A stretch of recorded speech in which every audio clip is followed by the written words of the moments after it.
प्रभु यीशु के सामर्थ्य नाम में आप सबको जय मसीह की। Praise the Lord. आइए आज के मनन के लिए हम पिता के वचन को निकालें। मेरे साथ इफिसी की पुस्तक अध्याय 4 वचन 11 और 12 निकालिएगा। यहाँ इस प्रकार से लिखा है, उसने कुछ को प्रेरित नियुक्त करके और कुछ को भविष्यवक्ता नियुक्त करके और कुछ को सुसमाचार सुनाने वाले नियुक्त करके और कुछ को रखवाले और उपदेशक नियुक्त करके दे दिया, जिससे पवित्र लोग सिद्ध हो जाएं और सेवा का काम किया जाए और मसीह की देह उन्नति पाए। Praise the lord, hallelujah. प्रभु के लोगों, आपका संपूर्ण शरीर यदि सही है, इसका मतलब है आपके सारे अंग भलीभांति काम कर रहे हैं।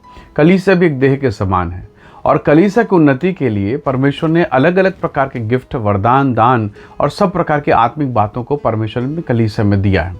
एक परिवार तभी सुचारू रूप से चल सकता है जब परिवार के सभी सदस्य मिलजुल कर एक दूसरे की सहायता करें, प्रेम करें, सामंजस्य बनाएं और एक दूसरे के साथ मिलकर परमेश्वर के नाम की महिमा करें। हालेलुया। प्रभु के लोगों, एक कलीसिया थी और उसका जो पासबान है, उसका जो सेवक है और उसकी पत्नी बहुत ज़्यादा समर्पित व्यक्ति, प्रभु की कलीसिया के प्रति बहुत वफादार, परमेश्वर की सेवा करते रहे। और इसी बीच में परमेश्वर के दास की, उसकी पत्नी को एक भयंकर बीमारी हो जाती, गंभीर बीमारी। और अब पत्नी की देखभाल, बच्चों की देखभाल, कलीसिया की देखभाल, उन सब के बीच में अब सेवकाई थोड़ी सी धीमी पड़ने लगी। कलीसिया के लोग चिंतित हो गए।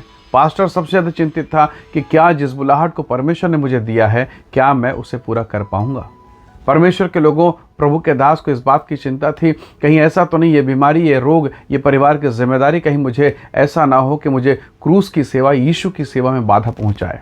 परमेश्वर के लोगों, बहुत बार ऐसा होता है, परंतु प्रभु का धन्यवाद, उस कलीसिया के लोगों ने, उस चर्च के लोगों ने मिलजुल कर परमेश्वर के दास की सहायता किया आर्थिक रूप से, और सबसे बढ़कर उसकी पत्नी की सेवा की। और परमेश्वर का अनुग्रह हुआ कि वो कलीसिया, वो सेवा और अधिक तेजी के साथ में बढ़ती चली गई। Praise the lord, hallelujah. जब आप एक दूसरे की सहायता करते हैं, कलीसिया की सेवा बढ़ती है।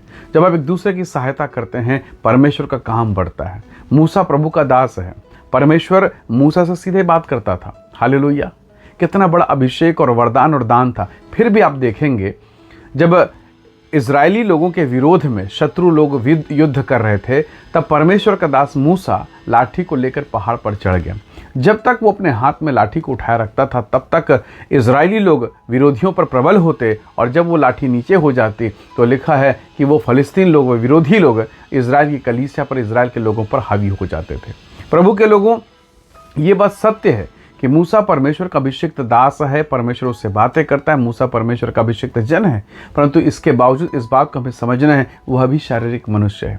उसे भी तकलीफ होती, उसे भी पीड़ा होती, उसे भी भूख लगता है, उसे भी प्यास लगती है। प्रभु के लोगों, जब वो हाथ उठाए रहा लाठी लेकर, पीड़ा तकलीफ जब हुई, तब हारून, यहोशू और सब मिलकर उसकी सहायता किए और उस युद्ध को मिलजुल कर उन लोगों ने जीत लिया। Praise the lord, hallelujah.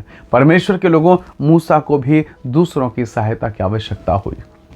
क्या मैं इस बात को, आप इस बात को समझ पा रहे हैं? एक कलीसिया के संचालन के लिए, एक परिवार को चलाने के लिए, एक घर को चलाने के लिए हमें एक दूसरों के साथ में जुड़ने की आवश्यकता है, एक दूसरे की सहायता करने की आवश्यकता है। परमेश्वर के वचन में लिखा है, जिससे पवित्र लोग सिद्ध हो जाएं और सेवा का काम पूरा किया जाए। यदि हम मिलजुल कर परमेश्वर की सेवा करेंगे, निसंदेह इसके द्वारा कलीसिया, परमेश्वर की कलीसिया, परमेश्वर के लोग और हमारा नगर यीशु के नाम से महिमा में परिवर्तित होगा। हमारा नगर बचाया जाएगा। पर यदि इसके विपरीत अगर हम संसार की बातों में लगे रहें, एक दूसरे से दूर रहें, एक दूसरे के प्रति हम नाना प्रकार की बातों को करते रहें, तो प्रभु के लोगों, परमेश्वर की इच्छा पूरी नहीं होगी, परंतु हम संसार, शरीर और शैतान की इच्छा को पूरी करने वाले हो जाएंगे। हम सभी अपने जीवन को टटोलें और हम इस बात को समझें, कैसे हारून बड़ा भाई था, मूसा का बड़ा भाई हारून, पर जब हाथ उठाना है तो हारून ने सहारा देना स्वीकार कर लिया। यहाँ बड़े और छोटे की बात नहीं हुई, यह बात हुई परमेश्वर का काम होना चाहिए, उसके लिए चाहे मुझे झुकना क्यों ना पड़े। वो छोटे भाई के हाथ को थाम कर खड़ा हो जाता है, यहोशू हाथ थाम के खड़ा हो जाता है। Praise the Lord. क्या हम परमेश्वर के सेवा के लिए, परमेश्वर के दास उसके हाथ को थामने को तैयार हैं? कलीसिया के बोझ को थामने तैयार हैं? यदि हाँ, तो निसंदेह स्वर्ग का परमेश्वर आपको आशीष देगा और आपके जीवन पर अपनी दया को प्रकट करेगा। आप सच में आशीषित होंगे। प्रभु आपको आशीष देगा और अपनी सेवा के लिए इस्तेमाल करेगा।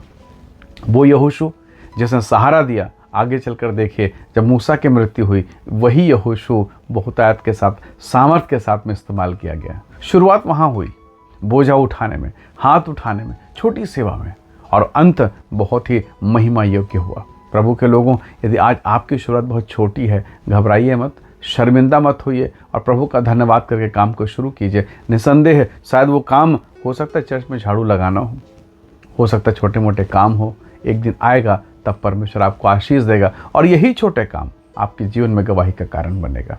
निसंदेह प्रभु आपको आशीष देगा। याद रखिएगा, परमेश्वर की इच्छा है कि हमारा घर, हमारा परिवार, हमारी कलीसियाएं सेवा के काम में बढ़ती चले जाए। प्रभु आपको बहुत आयत से आशीष दे, प्रभु आपको आशीषित करे। आइए दुआ करें। प्रेमी अनुग्रहकारी स्वर्गीय पिता, आपकी इच्छा है प्रभु कि कलीसिया उन्नति करे, परिवार उन्नति करे और इसके लिए बेहतर है प्रभु कि हम सब मिलकर तेरे नाम की महिमा करें, एक मन एक चित होकर सेवा के काम को पूरा करने पाएं। मेरे प्रिय भाई बहनों पर दया कर, हम में से हर एक पर अनुग्रह कर, ताकि हम में से प्रत्येक अपनी कलीसिया, अपने कलीसिया के प्रति, अपने चर्च के प्रति वफादार होकर हम आपकी सेवा को कर सकें। प्रभु, हम में से प्रत्येक अपने जीवन को आपके हाथों में सौंपते हैं। धन्यवाद पिता, प्रार्थना सुनने के लिए प्रभु यीशु के सामर्थ्य नाम से मांगते हैं, आमीन आमीन।